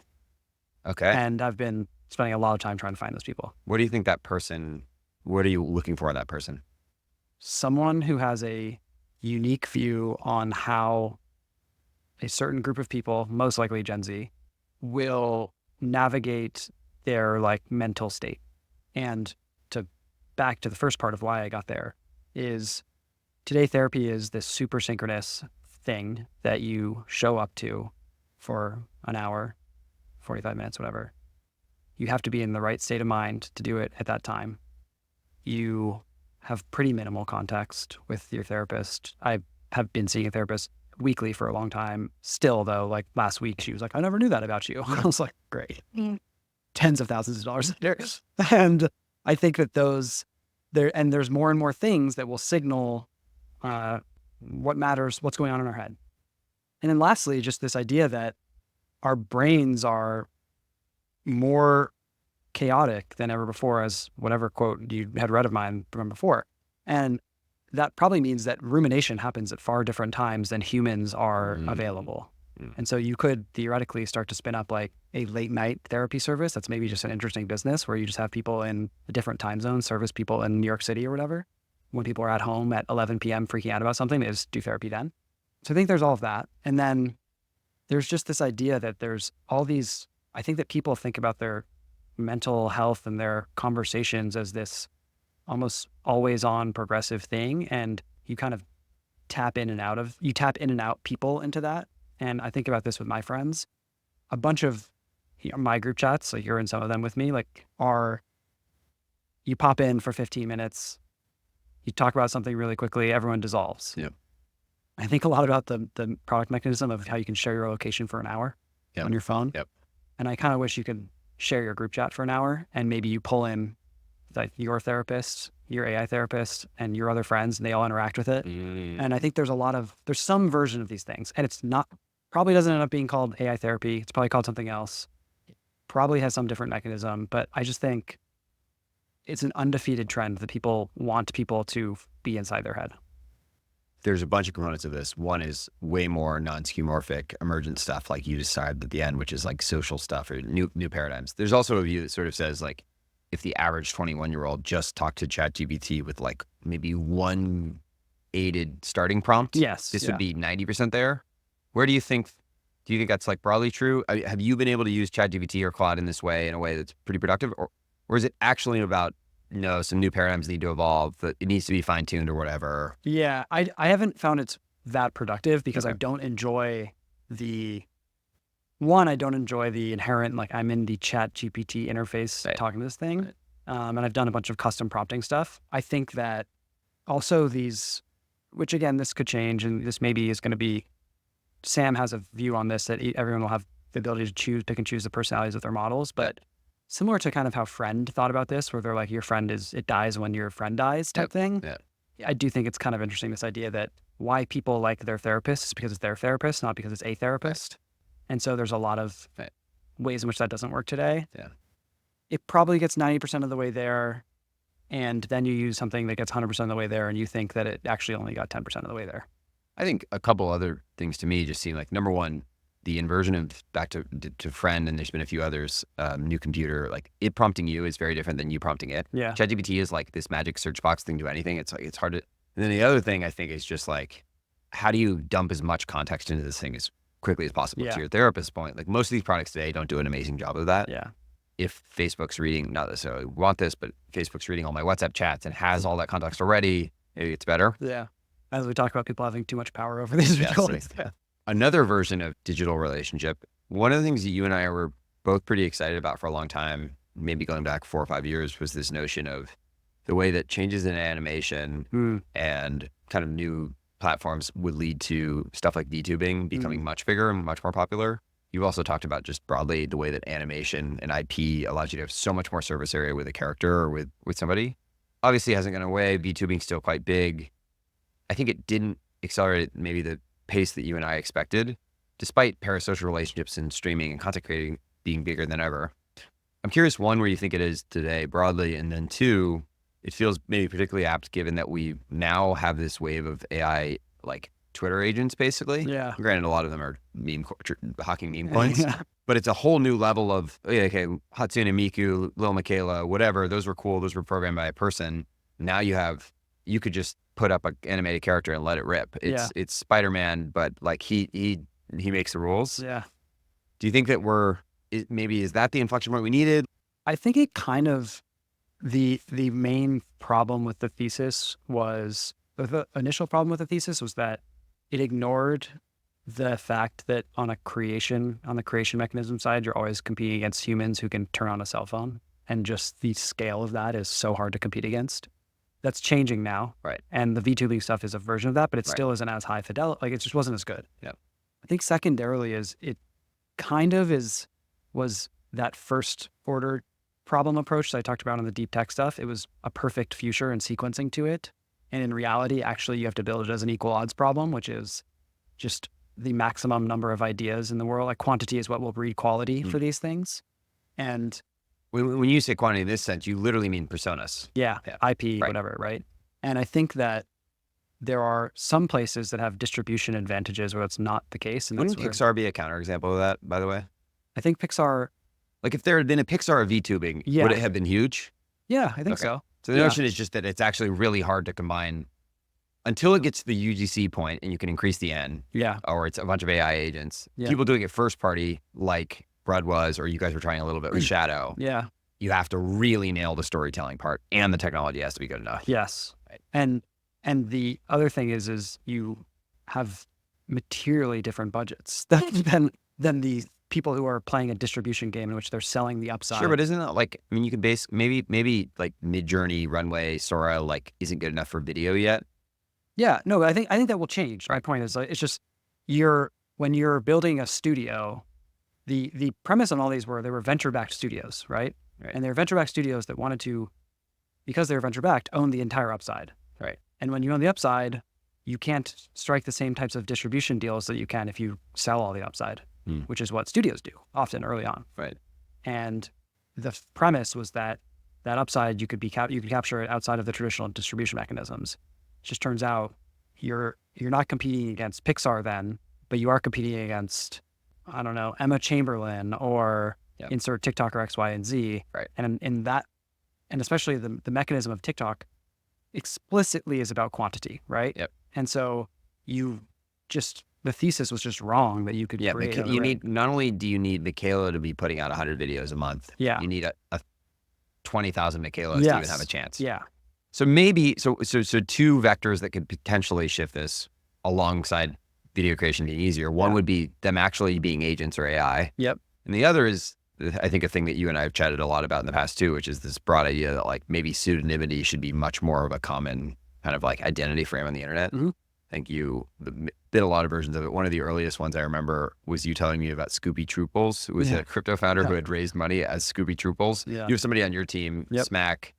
Do you think that, and just to kind of clarify this for people, like not anonymous, very clear identity that's specific, but is something other than their real name. Yeah. Do you think that this kind of thing becoming more common and growing is more about tools that enable it, whether that be 3D high fidelity avatars for calls and things like that, all the way down to just simple identity attestation for social platforms? Or is it ultimately just about cultural adoption and people getting used to the notion that it's normal to not use your real name online, to use a synonym? Yeah, I think it's cultural, because even at our annual meeting last year, Smack he didn't have to, but he gave a slide on why he is pseudonymous, and half of the LPs had never even thought of that idea. And a lot of his framing is around wanting his ideas to stand outside of any sort of persona, right? Right.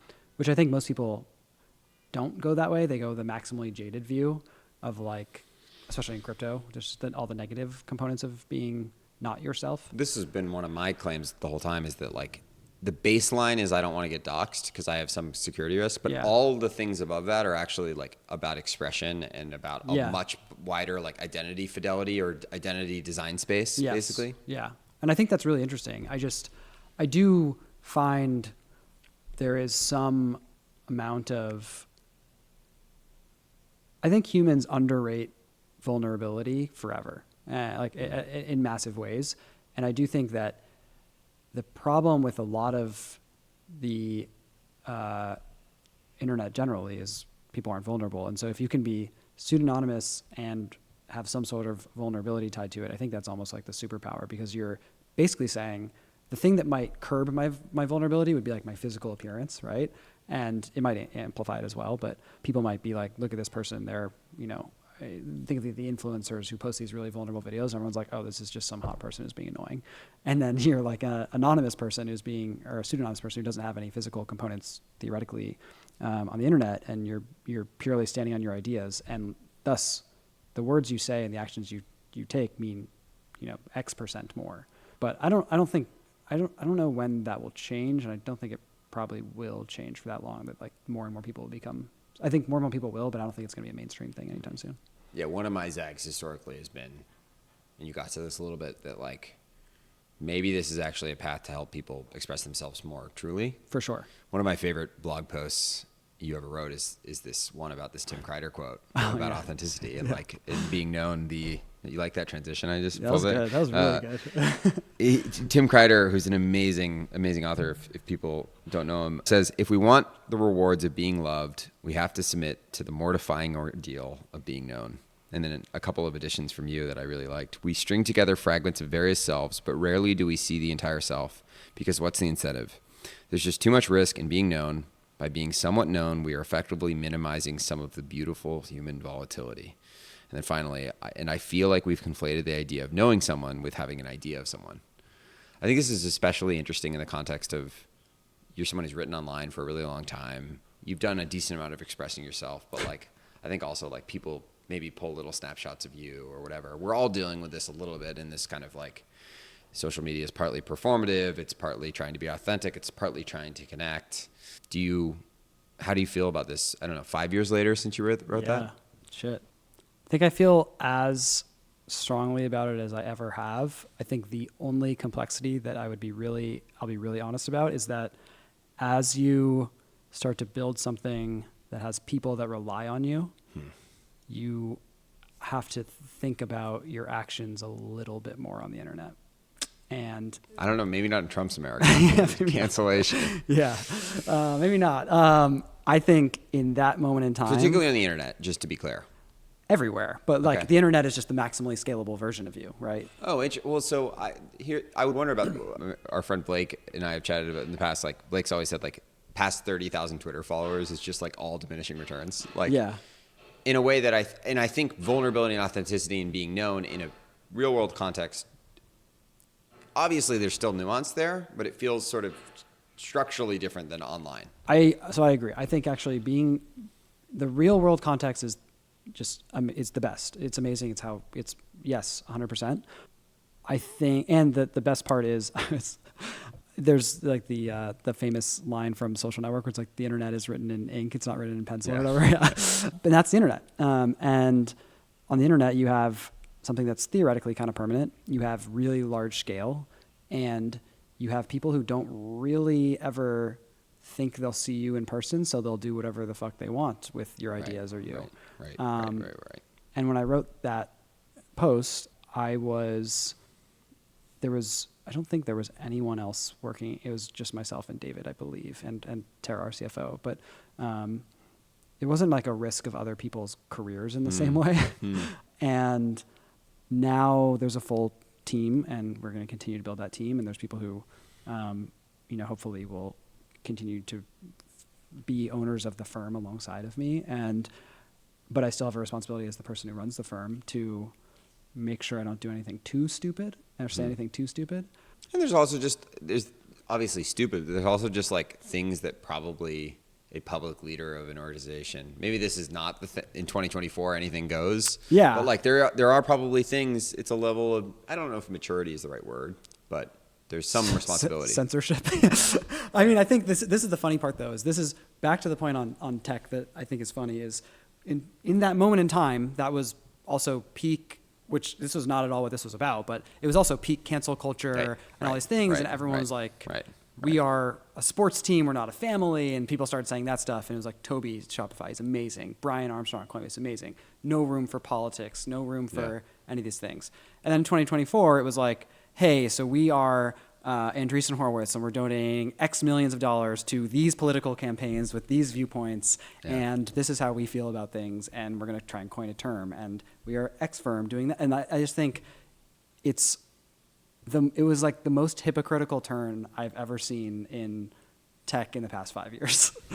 Well, I guess they would argue it's not about being known. It's about like these political candidates are going to help our investments. Sure. Like that's great. Like, again, I think that's fine. But like the whole point was not about that whole talking point though was there isn't room for these things that aren't about, I guess their argument would be this is about, helping our bags, which is the Bryan thing would have in 2020 was we don't talk politics at Coinbase because that hurts our bags. Yeah. So that's a way to frame it. But I think, I don't know. My broader point in all this is I do think that there is a continual tension I feel about how known or how purely uncensored can I be. I think luckily, and this might be self-selecting because I hire everyone at Compound, but luckily everyone else at Compound is also pretty chaotic on the internet. And so, myself relative to Smack, we both have pretty high chaos on Twitter. And conversely, on some level, like back to the therapist thing, like you have, depends on how personal you want to go, whatever.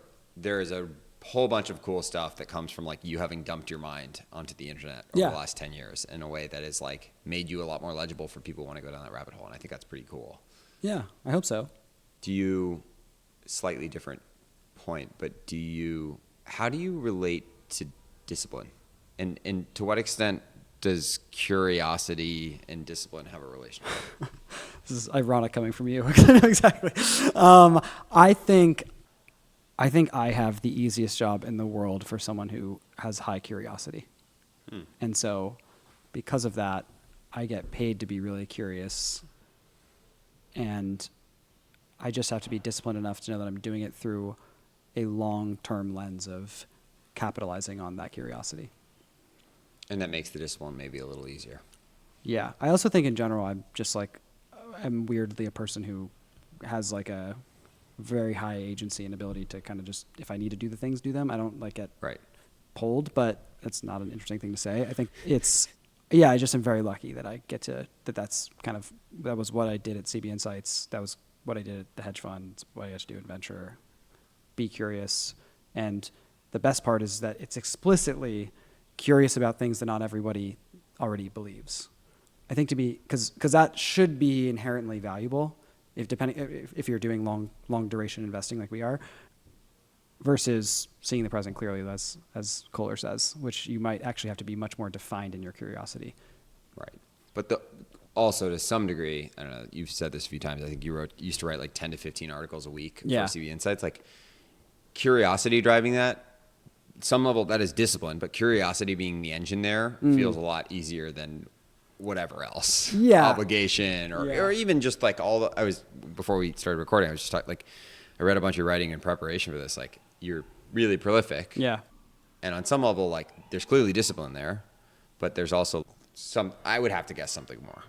Yeah. I think it's curiosity, but it's also kind of like competitiveness, which is the moment there's a few kinds of writing and I have an idea about something and I need to get it out and I need to get it out because it's like tormenting me. There's I have an idea about something, and I'm starting to notice that other people are starting to dance around this thing, and if I don't get it out, someone else will, and that will really bother me. And that comes from like competitiveness versus like curiosity of, and then there's the third, which is like I want to organize my thoughts. And so I think sometimes it's discipline, sometimes it's curiosity, sometimes it's competitiveness, sometimes it's, I don't know, like annoyance maybe is the right word. Like I wrote something on power and technology. They're just so wrong. They're so wrong, and I need to tell them. Yeah, well, it's just like it's a feeling that I need to be structured in the world so other people who I know feel it, can have a thing to like feel it. Which is an with. amazing thing to give someone. I often say one of the best types of writing is the type of thing that the person sort of reads, nodding their head, being like, yes, like this is what I've been saying.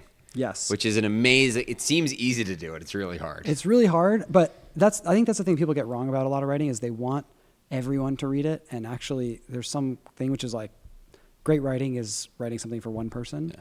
And like I wrote this thing, I send letters to friends sometimes, and I wrote this thing that you got at the time, something about life. And the point on it was about having changes in life. And a random person who's now a very close friend who I text every day DM'd me and was like, hey, my brother is actually going through like a divorce right now, and I sent this to him, and it was like incredibly meaningful, and you don't really know me, but we like work in the same industry. And that was like kind of just worth it. Like that makes all of the things worth it. 1,000%. Yeah. You know, especially in a world where you're like, your value is how many, like I got 37 Twitter likes. Yeah. There's an idea I really like from this guy, C.T. Nguyen, where he talks about sort of like the way we measure things affects our values on them. When you gamify communication, your value set for communication follows. So he gives the example of like a tweet versus a teacher in a classroom of students. And the teacher could say something that 29 students don't really blink, and one student's eyes light up, and it's everything. Yeah. And you don't get that. Yeah. On Twitter, it's just like, 100 people kind of maybe liked it a little. Yeah. It all happens in the DMs, I guess. I don't know if it was that post, but one of my favorite posts you've ever written was this one on inertia. Yeah. I often say inertia is the strongest force in the universe. I can't remember if I got that from you or not. I'll read a couple of things to give the readers context. The first bit is... The important context of this post is that it was a private letter that I sent to friends that year. And then I randomly one day was like, fuck it. And I just tweeted it out. Also a good reminder that sometimes the things that are intended for one person or a small group, great art, many great things are universal through being highly specific. Very well said. How much can I or should I attempt to impact or change those close to me in their lives? I don't know the answer, but most people would say that it's not your life to live. My counterpoint is that it's part of what being a friend is. I want my friends to try to make me the best version of myself and vice versa. Pushing when you have no incentive and being there, regardless of the outcome, is a clearer way to do that than just idly standing by. And the implicit context here, of course, is the notion that most of us sort of just get flattened out by life, carried by inertia. We don't end up making our decisions. There's this line I love from John W. Gardner. He says, most of us we're like a barnacle. We attach our head to a rock and then that's it. And so not only did you get at this really powerful idea, which is that are you succumbing to inertia yourself? Yeah. Are you doing the things you've chosen, or did you just wake up here? But two, what should our relationship to other people? You wrote this 5-6 years ago? Yeah, something like that. I think this is especially relevant in the context of friendship. I think you end that post with the classic, like, that's the thing about friendship, there's nothing in it for anybody. Yeah. One of my favorite quotes. Maybe friends in particular are one of the areas this can most be expressed because you have the bandwidth or the lack of rules or obligation to be able to tell someone something that you know they're not going to want to hear, that's explicitly not in your interest to tell them because they're going to be mad at you. Yeah. One, I'm curious how your thinking on this has evolved at all. And two, have you found ways to be able to do that outside of the, like, your buddies who, like, you're fine pissing off? Yeah. My thinking on this has evolved a lot. I think the following year I wrote something which was in the same letter context, which said, sometimes I feel like life is just learning the things that everyone a few years older than you has already learned. so like something to that effect. Brutal. And so I will say there's two framings. One, you were 29 when you wrote this, I believe. Probably, yeah. 28, 29. I would say I don't feel as strongly anymore in the sense of I think some people, everyone is scaling a mountain. And when you are younger, you think your peak is the same peak as everyone else's. And you also think your peak is the correct peak. And people start going off to different base camps as you scale the mountain. And some people judge those base camps. What I think the reality is that you're actually wandering through a desert with all your people, and you have these different oasis type things that everyone has. And so I think my framing has become a lot less, prescriptive. And so more it's, the best people in these types of things are very good at asking questions, or they do the I wonder if type framings. And I think in friendship, I was never the I wonder if person. I was like, you're a fucking idiot person. And sometimes I'm still like that. But I think that it becomes more powerful to at least be the person that can push, but can know when to not push. Yep. Because if you're always pushing, you're just that annoying pushing person. And sometimes what somebody needs is not it being fixed. Yeah, exactly. It's the canonical relationship thing, which is, do you want a solution or do you want to just talk about your problem, right? I do think that I was talking about this with someone, and we were talking about this exact problem and question, and she said, "What is the point, or do you really think you need your partner to push you? Like, is that really their job?" Because I said, in a partner, I like someone who makes me a better person in some way. Right. And my pushback to her was, sometimes it's really hard to respect someone or to feel that the support from someone is as good or as real if they haven't also at some point tried to push you in some way. And I've known some people who they say the other thing, which is the only thing that matters is how you make people feel.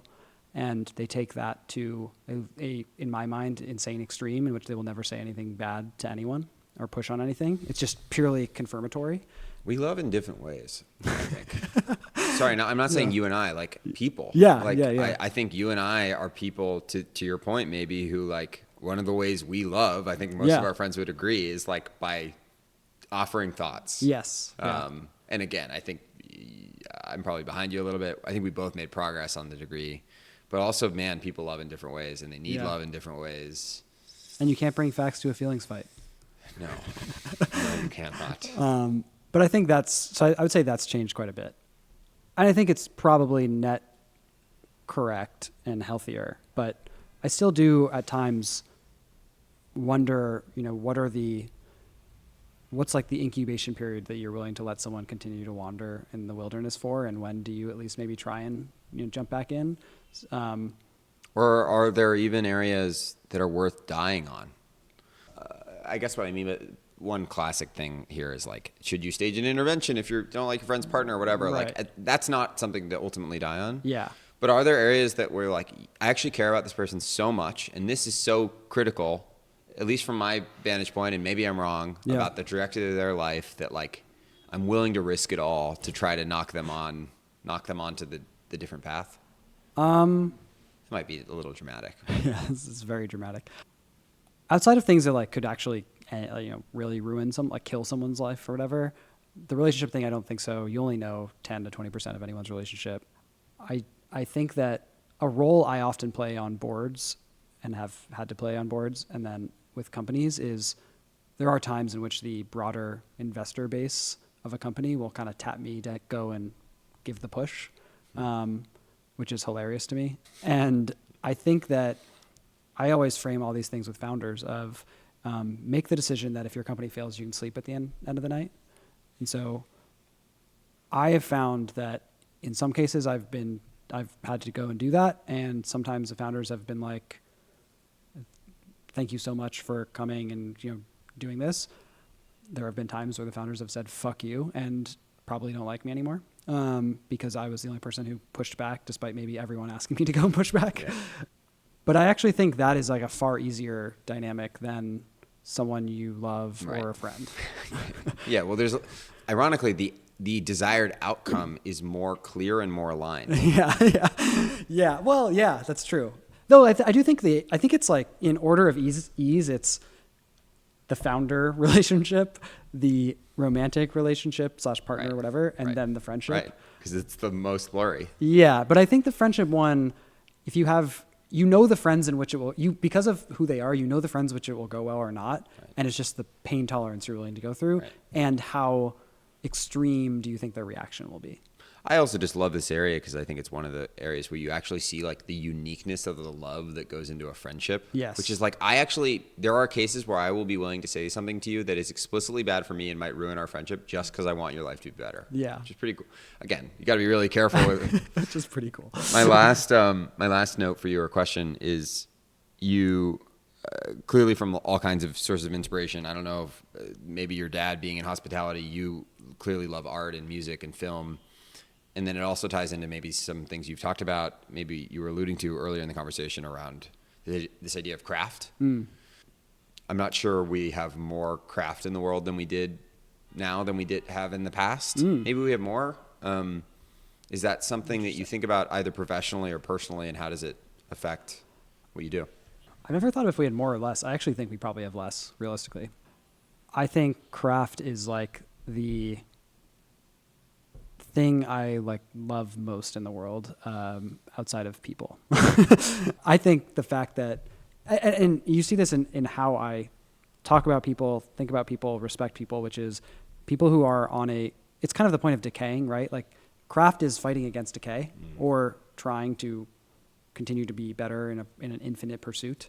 And in my work, I think about that. In my relationships, I think about that. And then I think I get a lot of energy thinking about that in terms of like mastering crafts that bring feelings to people. And that's hence the food and the art and I'm terrible at art, and music. So I don't know if, that's a really rough statement. I don't know if I could like love someone if they didn't have some respect for craft. Like in a very deep way. Like there's some people who they're fun and they're the kind of friend that you enjoy spending time with, whatever. But I don't know if I get deeply connected to someone if they don't appreciate craft of some kind. How would you don't need to define it, but what do you feel when you think of that word? What is precisely inside of it? I think just the idea that you're doing something because you want to work on it. And it might not be sometimes it's about the outcome. You want to be good at it. Right. Sometimes it's about the process, but you want to just do the thing in an indefinite pursuit. And I think it's kind of like, it kind of underpins a lot of stuff. Like it underpins the consistency, it underpins the conviction, it underpins the feelings. Right. A lot of the things we talked about, I think, now that you're bringing this up, which is why you're good at doing podcast stuff. Like I think it's the first order integer to the equations to all these things. Well, and I hope at least it's a real key to the path of like playing an infinite game. The reward for good work is more work. Yeah. Yeah. Hopefully. And at a certain point, your crafts can change too. I think that's the thing that But it's a disposition, to your earlier point about connecting with other people, the disposition towards craft, honoring craft, pursuing it, taking it seriously. Yeah, respecting it. Having a respect for the art of craft, I guess is how I'd frame it. Yeah. This is really fun. This was fun. Michael Dempsey, my friend, thank you very much. Thank you.